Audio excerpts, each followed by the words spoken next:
The day I inherited Bella Vista Vineyard was the day my family showed their true colors. Not that I was surprised. The Rosses had always been more interested in wine profits than winemaking. But watching them see as Aunt Marie's will was read, I realized just how little they understood about her legacy. My name is Isabella Romano, and my aunt had just left me what my family called 40 acres of worthless grapes.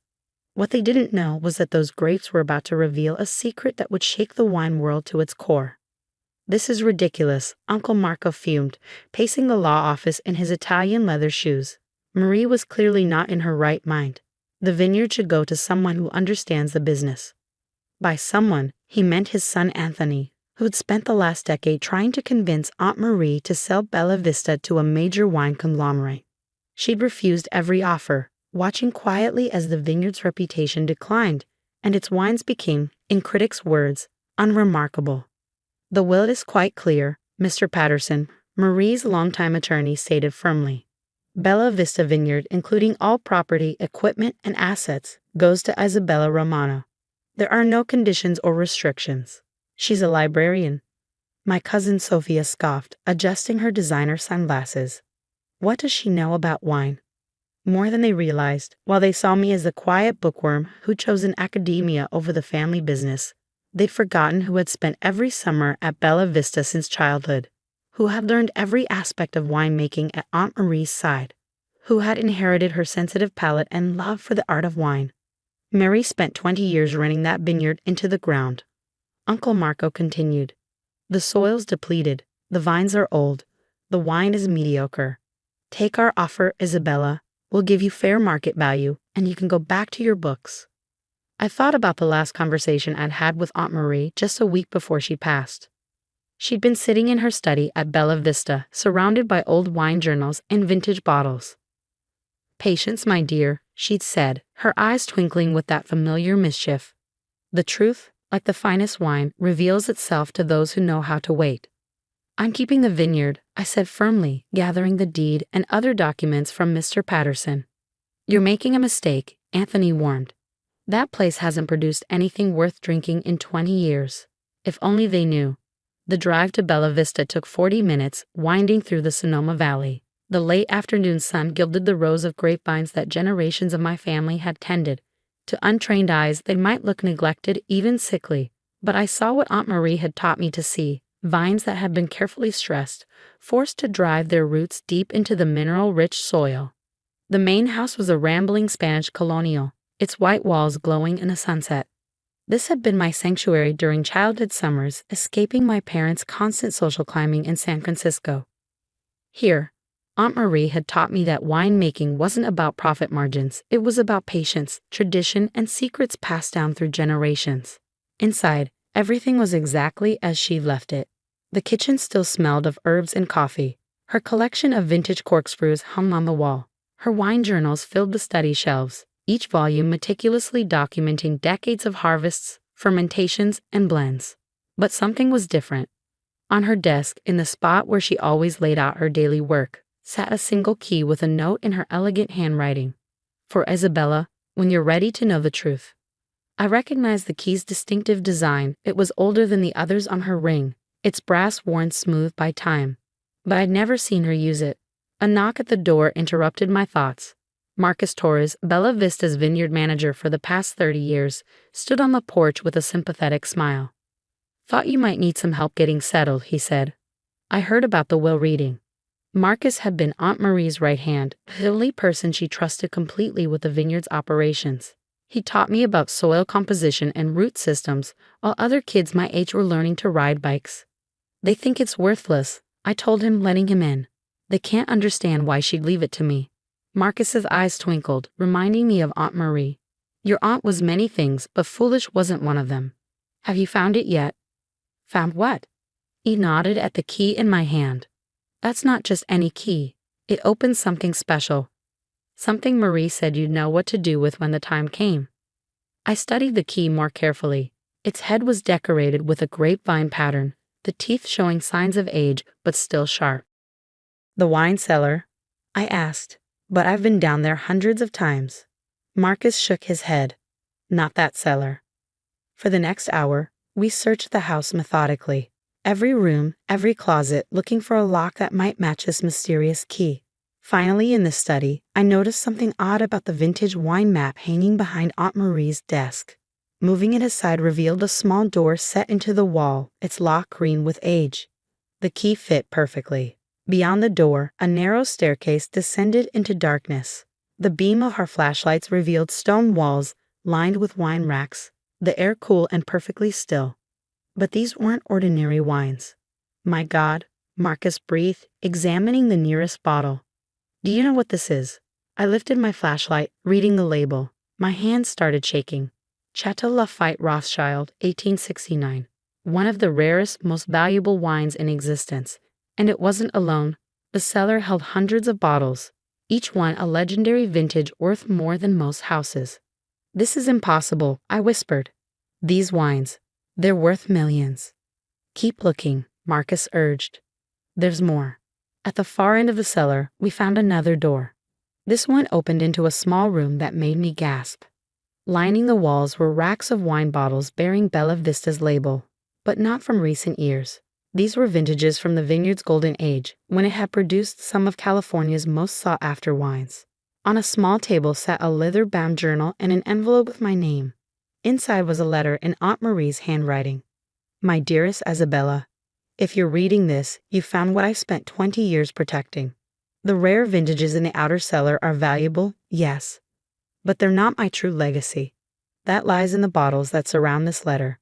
These are Bella Vista's secret vintages, wines made exactly as my grandfather taught me, using techniques passed down through generations. While the world thought our vineyard had lost its way, I was quietly making small batches of the finest wine we've ever produced. Why the secrecy? Because true winemaking, the kind that produces something transcendent, can't be rushed or commercialized. When your uncle and cousins pushed for higher production and faster turnover, I knew they'd never understand. So I let them think the vineyard was failing while preserving our real treasure. The wider cellar's contents will give you the financial security to run Bella Vista your way. The secret vintages will prove to the world that our winemaking legacy never died. It was just waiting for the right heir. You were always that heir, Isabella. You understand that wine isn't just about business. It's about passion, patience, and respect for tradition. Now it's your turn to carry our legacy forward. All my love, Aunt Mary. P.S. Check the last vintage in the rack to your right. I think you'll find it interesting. With trembling hands, I lifted the bottle sheet indicated. The label read Bella Vista Private Reserve 2019. Aunt Marie's final vintage before her death. She finished it, Marcus said softly. Her last masterpiece. She knew she wouldn't live to see it released, but she made it anyway. For me, I realized. She made it for me to release when I was ready. The implications of what we found were staggering. The rare vintages alone would make headlines in the wine world. But Aunt Marie's secret wines, they would rewrite Bella Vista's story completely. My phone buzzed. Uncle Marco's number. No doubt calling to make another offer for the worthless vineyard. I let it go to voicemail, my mind already racing with plans. What are you thinking? Marcus asked, recognizing the look in my eye. The same one Aunt Marie used to get when she was plotting something extraordinary. I smiled, picking up her journal. I'm thinking it's time to show the world what Bella Vista can really do. But first, we have some work to do. The next few hours would change everything. But that's another story, one that begins with a single decision. When to reveal the truth that would transform not just my family's legacy, but the entire California wine industry. The next morning, I sat in Aunt Marie's study reviewing her private wine journals. Each page revealed another layer of her brilliant deception, how she maintained two parallel operations at Bella Vista for 20 years. The commercial side produced decent but unremarkable wines, while her secret cellar housed masterpieces crafted using centuries-old techniques. The soil tests came back, Marcus announced, entering with a stack of papers. Just as Marie predicted, the vines aren't depleted at all. They're perfect for producing the kind of complex wines she was making in secret. I smiled, thinking of how my family had misread everything about Bella Vista. She stressed the vines deliberately, didn't she? Forced them to work harder, develop more character. Exactly. While your uncle was complaining about low yields, Marie was creating exactly the conditions she wanted. These test results prove it. Bella Vista has some of the best terroir in California. My phone buzzed again. The 10th call from Uncle Marco since yesterday. This time I answered. Isabella, his voice oozed concern. We're worried about you, alone up there in that old house. Why don't you come down to the city? We can have dinner, discuss a fair price for the vineyard. Actually, Uncle Marco, I'm meeting with Christie's auction house this afternoon. They're very interested in some rare wines I've discovered. Silence on the line. Then, what rare wines? Oh, just a few bottles Aunt Marie left behind, including a Chateau Lafite Rothschild from 1869. Amazing what you find when you look carefully, isn't it? The phone went dead. Within an hour, a convoy of expensive cars was winding up Bella Vista's driveway. This is private property, I called out as my uncle and cousins spilled from their vehicles. You weren't invited. Private property. Uncle Marco's face was red. This is family property. If there are valuable wines here, they belong to all of us. Actually, Mr. Patterson's voice cut in as his car pulled up. Everything belongs to Isabella. I thought you might need backup, he added to me with a wink. What followed was the most satisfying hour of my life. We led them to the hidden cellar, watching their expressions change from skepticism to shock to naked greed as they realized what Aunt Marie had concealed. These wines, Anthony's voice shook. They're worth millions, I finished. And that's just the investment cellar. Would you like to see what else Aunt Marie left me? The secret room with Bella Vista's private vintages hit them even harder. Sophia actually gasped when she read the testing notes that proved these wines could rival the world's best. All this time, Uncle Marco whispered, while we thought she was failing. She was perfecting her craft, I said. Away from your constant pressure to sell out, to maximize profits at the expense of quality. She created masterpieces while you were counting dollars. We can still fix this, he rallied. As a family, we'll form a new company, market these wines properly. No, I cut him off. Aunt Marie left Bella Vista to me because she knew I'd understand what she was trying to preserve. This isn't about money, it's about legacy. You can't just shut us out. Anthony protested. We're family. Family? I laughed. Yesterday you called this place worthless. Called me incompetent. Now suddenly you want to be partners. Mr. Patterson cleared his throat. I have some additional documents you should see. Marie left very specific instructions about how these wines should be handled. The plan Aunt Marie had laid out was brilliant. The rare vintages in the investment cellar would be auctioned through Christie's, creating a multi-million-dollar endowment to support Bella Vista's true mission. Her private vintages would be released slowly, re-establishing the vineyard's reputation for excellence. More importantly, she documented everything, every technique, every secret that made her wines exceptional. Knowledge meant to be passed down, not sold to the highest bidder. The next few months transformed everything. The auction of the rare wines made international headlines. Hidden wine cellar yields million-dollar vintages. Wine critics flocked to Bella Vista when we released the first of Aunt Marie's private vintages. Extraordinary, Robert Parker wrote. A wine that challenges everything we thought we knew about California vintages, 100 points. The publicity revealed the truth about Aunt Marie's supposed decline. She hadn't failed. She'd chosen to step away from commercial success to preserve something more valuable. Each bottle we released proved that Bella Vista's legacy was stronger than ever. My family tried everything to gain control. They filed lawsuits claiming the wines were family property. They appealed to other vintners, trying to turn the industry against me. Nothing worked. Then came the day we released Aunt Marie's final vintage, the 2019 she'd made especially for me. Wine lovers and critics gathered in Bella Vista's courtyard for the first tasting. This wine, I told them, represents everything my aunt believed in. That true quality can't be rushed. That some traditions are worth preserving. That excellence speaks for itself. The response was beyond anything we'd imagined. Critics called it a masterpiece, a wine that will be talked about for decades. Orders flooded in from collectors worldwide. Uncle Marco showed up the next day, alone. I never understood her, he admitted, looking older and somehow diminished.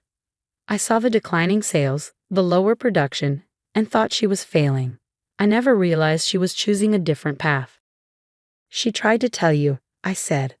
All those times you pushed her to sell, to modernize, to focus on profits. She was trying to show you that some things are worth more than money. And now? What will you do with her legacy? I led him to the vineyard, where new vines were being planted using Aunt Marie's methods. I'm going to honor it. Keep Bella Vista small, focus on quality over quantity. Make wines that matter. You sound just like her, he said softly. Thank you. Bella Vista flourished over the next year, but not in the way my family had always pushed for. We produced limited quantities of exceptional wines, focusing on quality and tradition.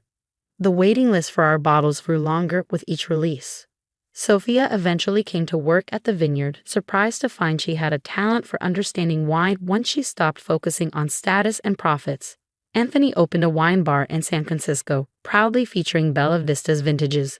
Last week, a young winemaker asked my advice after a tasting.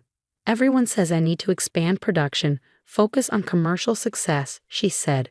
But I want to make wines that mean something. I showed her Aunt Marie's original wine journals, still kept in her study. Success isn't always measured in cases sold, I told her. Sometimes it's about having the courage to take the harder path, to preserve something valuable even when others don't understand.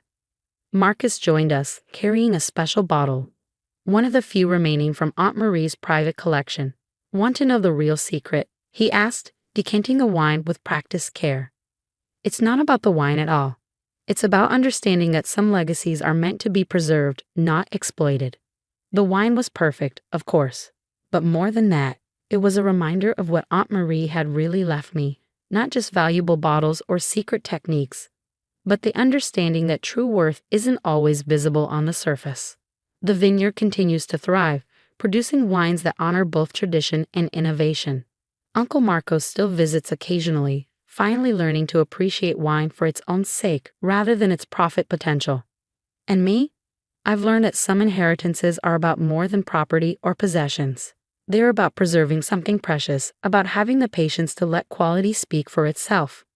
In Aunt Marie's study, her last note to me is framed on the wall. The finest wines, like the truest legacies, reveal themselves to those who know how to wait. As I write this from the study that was once hers, overlooking vines that grow stronger each year, I think about how different things might have been if she'd given in to pressure, chosen profit over principle. The cellar's secret door remains, though it's not so secret anymore.